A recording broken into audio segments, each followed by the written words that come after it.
Hello guys, welcome back to this channel. In today's tutorial, I'm going to show you how you can split your screen into 2, 3, or 4 in Windows. Okay, let's get into it guys. I have opened my Windows, and as you can see, I have opened some applications.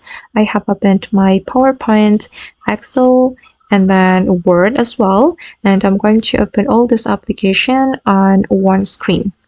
Okay, first of all, I'm going to go to my PowerPoint and we can click on this icon and then we can choose the layout.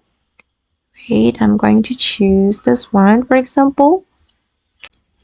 Okay, and as you can see, guys, that now my screen has been split into 3 and we can customize the size if we want, just like this. You can customize it as you like, according to your needs. Okay, and that's how you can split your screen into 2, 3, or 4 in Windows. I hope this tutorial will be useful for you. Thank you so much for watching. And if you found this tutorial useful, don't forget to like, comment, share, and also subscribe to this channel. See you in the next video.